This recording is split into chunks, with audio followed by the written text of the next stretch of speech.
Kainot, pirming nanginginutan. Always number one. Always number one. DCGB 729 kHz. Enod sa Bareta. Enod sa Gabos. Ang DCGB, aktibong miyembro kan kapisanan ng mga broadcaster ng Pilipinas. Ang oras sa bilog na nasyon, 3 minutos, makalis ang alas 12. Ipinipresentar kan Radyo DCGB ang kabilugan kan mga baretang kinalap kan pinagsarong puwersa kan News Center asin Mega Force Patrol. DCGB Bareta alas 12. DCGB Bareta alas 12. Mga pinakahuling pangyayari sa Kabikolan, sa nasyon asin ibang parte kan kinaban. Ibabareta ng Ngunyan. DCGB Bareta alas 12. Ngunyan ang sa inyong tagapagbareta. Marhay na udto, ako si Morgan, minatukaw para kay Bert Nunez para sa DCGB Bareta alas 12. Kay ribanan man si Gina Ritterly. Maray na uto, Morgan, maray na uto po sa Indogabos. Ngunyan sa pamayokan mga bareta sa lado lokal. DSWD Bicol na i-reposisyon na ang sobra 2,000 na food boxes sa mga pantalan sa rehiyon Bicol. DOH Bicol, preparado ang 7.6 million pesos na health commodities para sa bagyong Uwan. Sobra 1,000 na personahes kan PNP Bicol ipinawagas sa rehiyon para sa preparasyon sa bagyong Uwan. Sobra 300,000 pesos kantidad ning iligal na sira asin kagamitan na kumpiskar kan Tabaco PNP asin iba pang otoridad sa Tabaco City. Headline sa lado nasyonal, Pag-asa nagpatanid sa publiko sa bagyong Uwan na peligroso asin mahiwas. PBBM nagsori sa kadakol na nagadan sa bagyong Tino. PNP nakahanda na sa direktiba kan DILG para sa preemptive evacuation. Full alert status itinaas na. DPWH pig-imbestigaran naman ang Monte Razas as in Cebu Flood Control Project puon taon 2016. Sa ibang nasyon, sobra 50 katawo luwadan sa pagsabog sa laog kan moske sa Indonesia. Sa bareta niya sa lado ng sports, Pinoy MMA World Champion Joshua Pasio makakalaban si Yuya Makamatsu kang Japan sa Nobyembre 16. Ngunyan sa mga detalyes sa mga bareta sa lado lokal. Ang baretang ini hatod sa Indukan. Artisan Joint Supplement. Bumabagal ang galaw dahil sa joint pain at arthritis. Mag-Artisan. Naireposisyon na kan DSWD Bicol ang 2,200 na ready-to-eat food boxes sa mga mayor na pantalan sa rehiyon Bicol, partikular na sa Matnog, Pilar, Piodoran, asin Legazpi bilang preparasyon sa bagyong Uwan. Sigun kay DSWD Bicol Regional Director Norman Laurio, ang stocks and ipriniparar para sa marikas na distribusyon sa mga lokal na gobyerno para sa mga stranded na pasahero asin displaced na pamilya. Naireposisyon na ang 1,000 na food boxes sa Matnog, 500 sa Pilar, 200 sa Piodoran, asin 500 man sa Legazpi City. Ang baretang ini hatod sa Indukan. Plemex for Kids. Mommies, agapan agad ang ubo at plemang nakabara. Pambatang lagundi. Plemex! Preparado naman ang Department of Health CHD Bicol para sa pagranikan bagyong Uwan sa Kabikulan.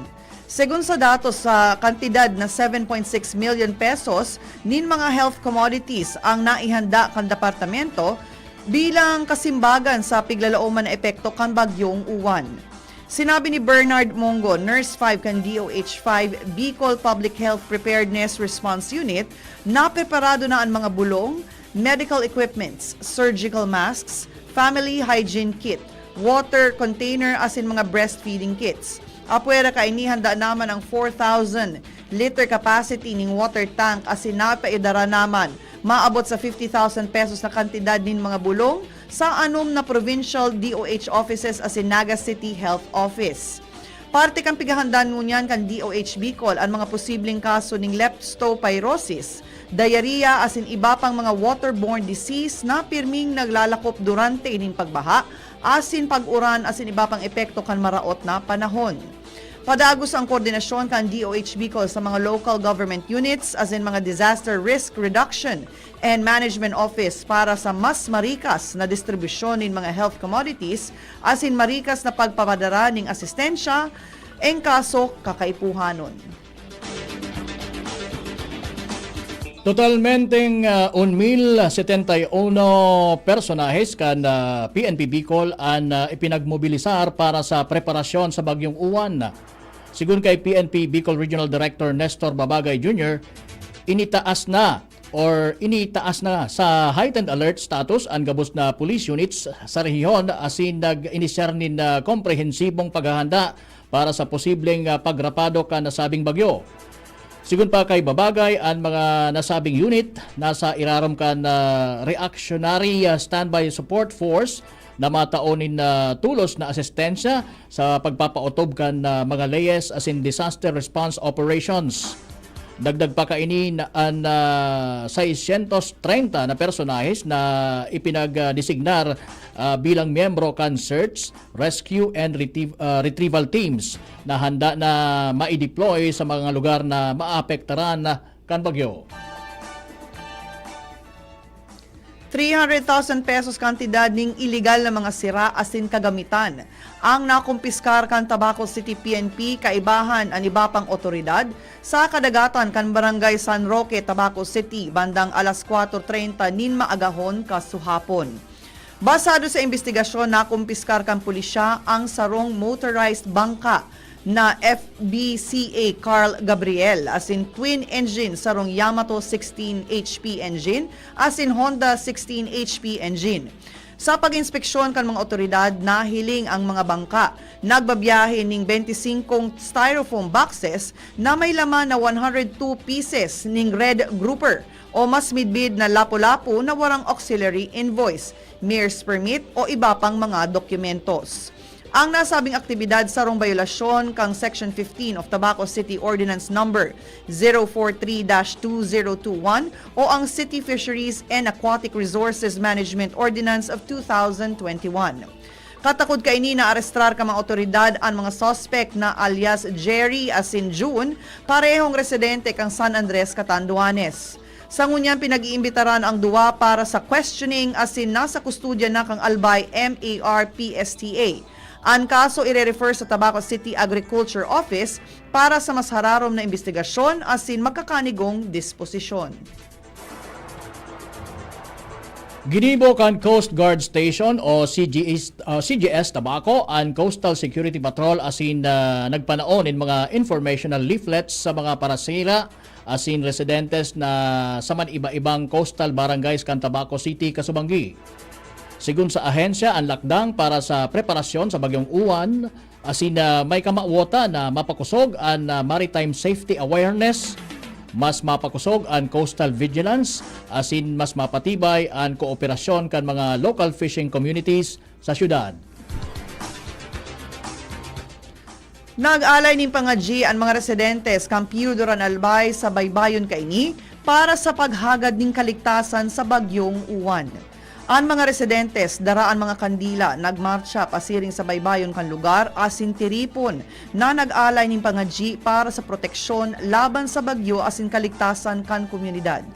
Mientras tanto, nagpapadagos man ang pigigibong preemptive evacuation kan Piudoran Municipal Disaster Risk Reduction and Management Office na pinuunan kasubagong alas 8 nin pagkaaga.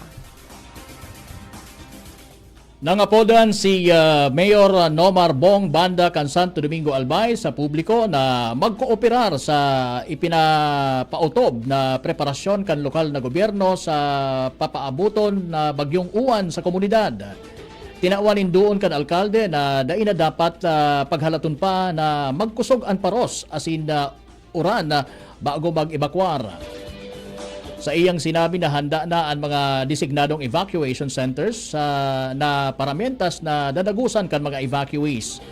Sa iyang sinabi na ang mga evacuation centers na inspeksyon na as in ready na para okuparon arog kan Santo Domingo Central School, Santo Domingo National High School, as in Santo Domingo Community College. Alas 9 kasubagong aga pinunana ang preemptive evacuation kan mga vulnerableng komunidad. Handa man ang mga rescue vehicles kan mga barangay na matransportar kan mga evacuees. Sa ibong nalado, binuksan man ang Potenciano Gregorio Cultural and Recreational Center sa poblasyon para maging parametras na parking kan mga behikulo on a first-come, first-serve basis. Para sa emerhensya asin asistensya, magapod sana sa 0910-158-6047 o sa VHF radio sa frequency na 143.440. Ginibong kasubagong aga kan lokal na gobyerno kan Legazpi City ang pagputol kan mga sanga kan kahoy kang akasya sa Washington Drive, partikular na sa hampangan kan Vista Alma yon bilang safety precaution sa bagyong Uwan. Segun kay Legazpi City Mayor Hisham Ismail, naging marambong asin unstable ang itaas na parte kan kahoy kung kaya posible ining mahulog sa mga tinampo asin makaapektar sa publiko pati na sa haraning power lines kung dai mapuputulan. Kinumpirma niya man ang lakdang legal dahilan ang mga permit na kuha para sa tree cutting operation katuwang ang DPWH 2nd District Engineering Office, City Engineering Office asing Task Force Kaayusan at Kalinisan. Pinunana kan lokal na gobyerno kan Tabaco City ang preemptive evacuation base man sa napagkasunduan sa ginibong pagtripon kan nakaaging aldaw kan City Disaster Risk Reduction and Management Office or CDRRMO. Sigun sa nakalap na impormasyon kan DCGB News, enot na pinag-evacuar ang mga nasa costales na barangay sa siyudad ng Tabaco dahil sa piglalaoman na posibleng paglangkaw kan tubig dagat o storm surge sa pag-agi kan bagyong Uwan sa sirangan na parte kan Primer Distrito kan Albay. Maging sa iba pang lokal na gobyerno na sakop kan Primer Distrito, nagpautob naman in preemptive evacuation sa mga vulnerableng populasyon. Kumpiyansa si Department of Trade and Industry o DTI Albay Provincial Director Noel Bunao na kayang abuton ang 10 milyones pesos na sale sa 5 aldaw na saod trade fair kang sa indang ahensya sa Shangri-La Plaza sa Mandaluyong. Ipinahayag ni Director Bunao na nasa 40 na micro, small and medium enterprises o MSME hali sa probinsya ang mapartisipar digdi. Ang mga nasabing MSME, ang mga nagnenegosyo sa probinsya na natabangan kan DTI para mapagayon asin mapaghandaan ang sa indang mga produkto na mas mahiwas na merkado. Ang saod trade fair nakatalaan na gibuhon sa Nobyembre 19 sa Code 23 ngunya na taon kung saan pwedeng makabakal ang publiko nin mga handicraft, food products, ceramics asin iba pa. Asin yan ang kabilugan kan mga bareta sa lado lokal. Mga detalye kan mga bareta sa lado nasyonal, sa ibang nasyon, asin iba pa sa samuyang pagbabalik.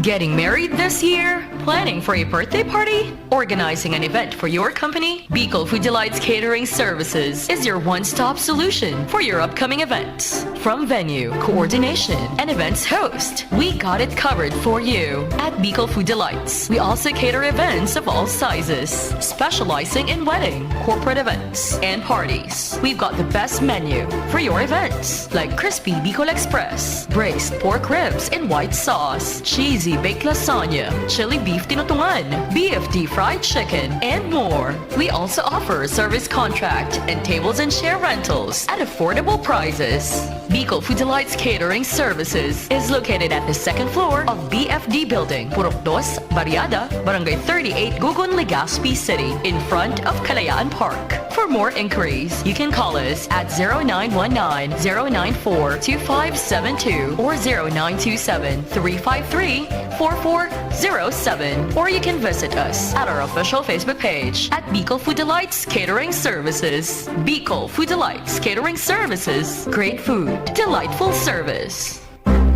This Christmas, Metro brings you Holiday Bundles promo. From October 10 to December 31, enjoy up to 50% off on specially curated bundles from appliances, electronics, storage and organization, houseware, and home improvement. Plus, shop with ease and enjoy 0% interest on installment purchases using major credit cards. Whether you're hosting parties, preparing raffle prizes, Metro has it all bundled up for you this Christmas. Per DTI Fair Trade Permit number FTEB 239410, Series of 2025. Mga tugang, abangan ta ang pinakabagong programa digdi sa DCGB Radio. Ang programang mahatod ning mga impormasyon, mga istoryang kapupurutan nin inspirasyon na naidulot kan pagtatrabangan nganing maiangat ang pagkabuhay kan mga Bicolanong paraomang benepisyaryo. Magiribahan kita alas 10:30 hasta alas 11 ning pagkaaga. Magantabay asin maghinanyog sa kape asin paretang agraryo. Realize true comfort and relaxation at Dorotea Resort and Spa, a perfect venue for family outings, couple retreats, and various functions such as weddings, birthday parties, corporate seminars, and conferences. Dorotea Resort and Spa. We have backpackers rooms, standard rooms, deluxe, suite, and a penthouse. Also, relax and rejuvenate with our spa's invigorating treatments, services, and facilities. Dorotea Resort and Spa, Kahugutan, Bakakay, Albay. For reservation, contact us at 0917-777-5734. Find us on Facebook, Dorotea Resort and Spa. Relax, rejuvenate, and enjoy. Only here at Dorotea Resort and Spa. Yolo Pascual po. Sa ubo at hika, may Plemex Forte Syrup and bottles. Pero para sa ginhawang kailangan agad, may Plemex Forte Capsule and Blister Pack. Madaling bitbitin, kayang ibulsa. Gawa sa natural na lagundi na tumutunaw at nagpapalabas ng plema. Convenient na, ginhawa pa. Plemex Forte Lagundi in Capsule. Basta Lagundi, Plemex. Easy! Vitex Segundo L is the generic name of Plemex Forte. If symptoms persist, consult your doctor. Tuhod, siko, baywa, aray! Pag laging pasan ang sakit sa kasukasuan, sign na yan ng arthritis o joint deterioration. Karaniwan kapag nagkakaedad na, kailangan ng tibay at ginhawang makakapitan. Kaya ng artrisin yan. May undenatured type 2 collagen at methylsulfonyl methane na maaaring makatulong protektahan ang kalusugan ng kasukasuan. Make the right move. Uminom ng artrisin araw-araw. Mabibili ang artrisin sa mga leading drugstores nationwide. Mahalaga ang paalala, ang artrisin ay hindi gamot at hindi maaaring gamiting panggamot sa anumang uri ng sakit. Huwag baliwalain ang kirot na nararamdaman sa tuhod. Baka hindi lang yan joint pain, kundi sintomas ng arthritis. With proper diet and exercise, uminom ng artrisin. Ang artrisin ay undenatured type 2 collagen at metosulfonol methane supplement na maaaring makatulong protektahan ang kasukasuan. Ito ay may antioxidant at anti-inflammatory properties na tumutulong labanan ang epekto ng arthritis tulad ng pananakit ng kasukasuan, pagkasira ng buto at limitadong paggalaw. Sa tulong ng artrisin, maaring mas tumibay ang cartilage, ligaments, tendons at synovial fluid na bumubuo sa kasukasuan, mas flexible gumalaw, kayang-kaya maglakad o mag-jogging. Mabibili ang artrisin sa mga pangunahing butika nationwide. Make the right move. Abangan sa Radyo DZGB ang programang Usapang Consumer at Negosyo. Programang magtataunin kasimbagan sa saindong mga kahapotan tungkol sa pagninegosyo. Magdadara ning kadagdagang impormasyon mapadapit sa mga diretsyon ning mga konsumidor asin mga giya kung paano maging mga responsableng parabakan. Usapang Consumer at Negosyo. Mataon pagnibid sa mga matrayumpong negosyante asin sa mga establishmento de negosyo na may marhaing na kontribusyon sa komunidad. Usapang Consumer at Negosyo. Madadangog na kada primero Biyernes kan bulan, alas 11 sagkod alas 12 minuto. Ihahatod sa Indo kan Department of Trade and Industry Regional Office 5. Usapang Consumer at Negosyo. Abangan. Kung ikaw ay edad 50 pataas katulad ko, may mataas na ang risk ng manlalabo ng paningin. Mas challenging ang pang-araw-araw na gawain tulad ng pagbabasa, pagsusulat, at pagmamaneho. Ang Optin ay may lutin na maaari makatulong sa kalusugan ng mata, nilalabanan ang epekto ng glaucoma, macular degeneration at katarata. kitang-kita ang kalusugan. Mabibili ang Optin sa mga pangunahing butika nationwide. Mahalaga ang paalala, ang Optin ay hindi gamot at hindi dapat gamitin panggamot sa anumang uri ng sakit. Nagdadangog kamo sa DCGB. Always number one, always at your service.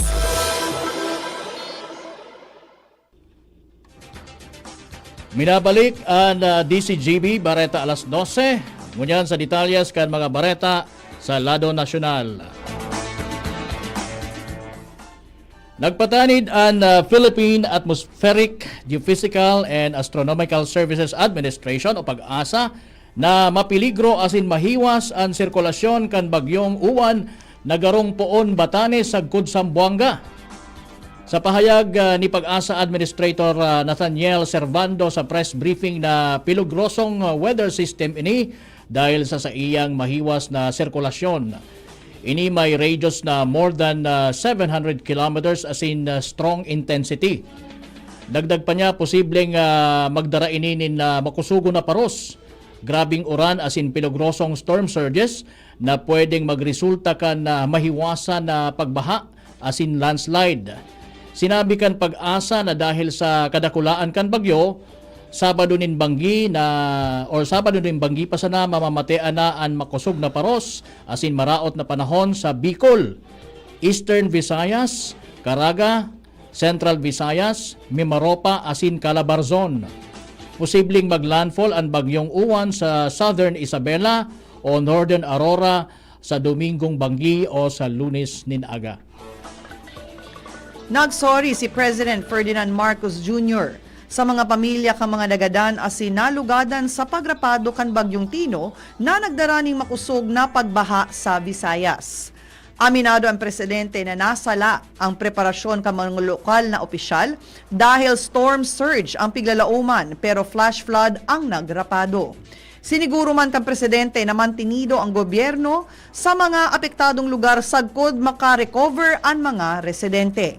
Matauning 5,000 pesos na ayuda sa mga partially damaged na harong as in 10,000 pesos sa mga totally damaged houses. Sinugo man ni Marcos ang DPWH na inspeksyonon ang mga dike as in tinampong kinaya ang baha as in ang mga LGU na maghanda sa panibagong bagyong Uwan.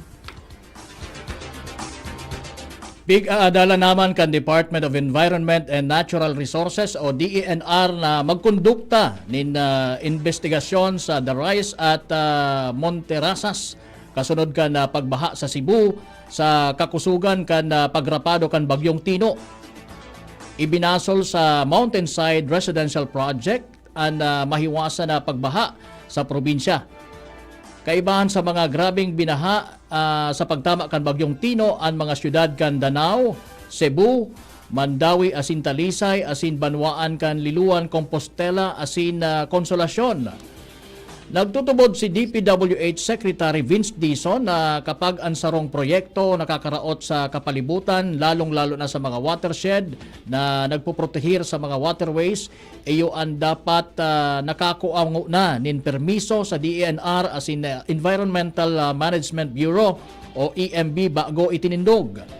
Ibinasol man ni Dizon sa salang pagplano as in sala na konstruksyon kaya palpak and flood system or flood control systems kan probinsya.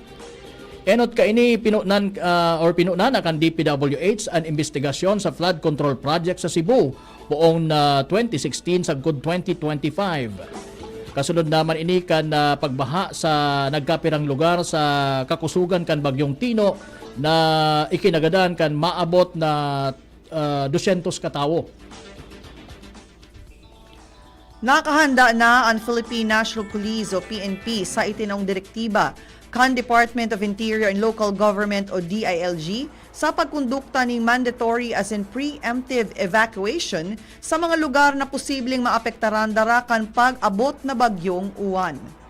Sigun kay PNP Acting Chief Lieutenant General Jose Melencio Nartates Jr., na pinakusog kaini ang koordinasyon sa mga local government units o LGUs asin sa mga disaster response agencies para sa seguridad asin kaligtasan kan mga komunidad.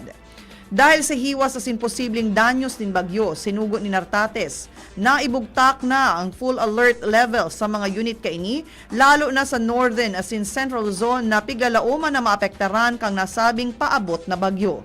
Katakod kaini hinagad kan ahensya ang publiko na magsunod tulos sa mga abiso kang gobyerno asin dai paghalato na maglala ang sitwasyon. Laoman ang panibagong dagdag bawas sa presyo kan produktong petrolyo sa masunod na simana. Base sa tansyakan na Department of Energy o DOE na pwedeng magkawat poon 50 sentimos, sagkod 70 sentimos ang pag-itaas sa kada litro kan diesel. Igwaman nin sagkod 35 sentimos na aumento sa kada litro nin kerosene, mantang ang gasolina. Whistleblowers ang mga imbuelto sa anomalya kan flood control projects. Sigun kay DOJ Secretary Jesse Andres na may mga impormasyon na ibinulgar sa sainda ni na Bryce Hernandez, Henry Alcantara, JP Mendoza, RJ Dumasig, dating Department of Public Works and Highways o DPWH Undersecretary Roberto Bernardo, asin contractor na si Sally Santos.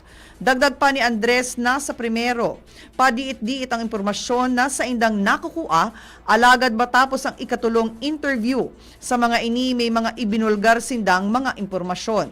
Sa ngunyan igwana sindang supisyenteng mga ebidensya para maiduon ang nagkapirang mga senador asin congressmen na imbuelto sa nasabing anomalya. Enot nang naibulgar sa National Bureau of Investigation ni na Alcantara, Hernandez asin Mendoza na imbuelto sa anomalya sina dating Senate President Cheese Escudero asin dating Ako Bicol Party List Congressman Saldico. Bareta sa ibang nasyon. Nasa 50 katawo ang nalugadan matapos ang pagsabog sa sarong moske sa Indonesia. Pig-iimbestigaran kan mga otoridad ang sarong 17 anyos na estudyante. Nangyari ang insidente mantang nagkukondukta nin pangadji sa laog kan moske sa Jakarta. Kadaklan sa mga lugadan na biktima, mga estudyante na nagsapar nin pagkasulo sa lawas. Guminamit ang suspect nin sarong homemade bomb kung saan maging ini na lugadan. Nakaka-recover man ang mga kapulisan nin duwang badil na pwedeng gamiton kan suspect sa insidente. Sa bareta niyato sa lado ning sports, nakatalaan na labanan kang Japanese fighter na si Yuya Wakamatsu, si one strawweight MMA World Champion Joshua Pasio sa Nobyembre 16 sa Tokyo, Japan. Maglalaban ang duwa sa irarom kan one flyweight MMA World Championship. Sa ngunyan pogol ni Pasio ang strawweight belt, alagad malaban siya sa mas halangkaw na dibisyon para hampangon ang Japanese fighter. Pogol kan Japanese fighter ang 19-6 na win-loss record kung saan 19 ang gana, 12 ang ginana niya bilang knockout. Presente man siyang 5-fight winning streak asin ultimong nakalaban si Adriano Morfraes sa Octagon kan Marso 2025. Pogol man ni Pasio ang 23-4 win-loss record kung saan siyam digdi ang nagibo siya sa paagi kang submission. Ultimo niyang nakalaban ang Batikanong MMA artist na si Jared Brooks kan Pebrero sa paagi kan TKO, kaya napaduman siya sa strawweight title. Breakthrough! Naimbento kan Forward X Robotics and self-following smart suitcase. Saro ining AI-powered luggage na kusang nagsusunod sa tagsadiri kaini na daina kaipuhan pang bugnuton o itulak mantang naglalakaw sa airport o terminal. Ang nasabing bagahe nagagamit nin artificial intelligence, camera sensors asin facial recognition system na kayang midbidon asin sunodon ang tagsadiri. Kung nakaaktibar, pinagsusunod kan maleta ang persona gamit ang mga computer vision algorithms as in obstacle detection sensors tangani makaiwas sa ibang tao o iba pang ulang mantang naghihiro. Istoryang naiiba. Para po sa satuyang special story, bago nagadaan ang sarong World War II veteran na si David Kimmy, Pinaghagad ka ini sa iyang pamilya na iagi ang sa iyang lubong sa drive-thru kang sarong burger restaurant. Ginibo ini kan sa iyang pamilya kang siya magadan sa edad na 88 anyos, asin pagtangod kan karo, inorderan siya ning Whopper Burger Jr. asin ipinatong sa iyang kabaong bago inilubong. Sigun kan pamilya ni Kimi, paborito niya ang nasabing burger asin dei nagbago ang sa iyang diet sagkod bago siya na maaram. Sinabi man kan manager kan Burger King na apresyar ninda ang pagiging loyal customer ni Kimi kung sain sagkod sa katapusan ipinahiling niya ang sa iyang lealtad sa restaurant. Flashback! Nobyembre 8, taong 1949, formal na nailihir bilang presidente kan Pilipinas si Elpidio Quirino para sa 4 na taon na termino. Si dating Vice President Quirino nag-asumir bilang presidente kan Pilipinas Abril 17 taong 1948 matapos ang paggagada ni Manuel Rojas Abril 15 kan kaparehong taon. Sa iyang administrasyon na establisir ang Central Bank sa nasyon.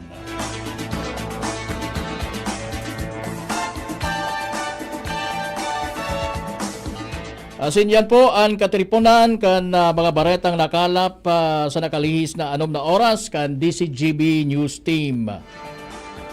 Sa ngaran kan mga nagsurat kan bareta, News Director Mar de la Cruz, Nicole Gloriani, asin si Jenny Balyaran, and ang mga nakaibanan tapo sa lado technical, Nems Flora, asin Jerome Martinez, asin sa ngaran man po kan sa indong regular na nakakaibanan digdi sa regular na anchor digdi sa DCGB Bareta alas 12 na si Bert Nunez.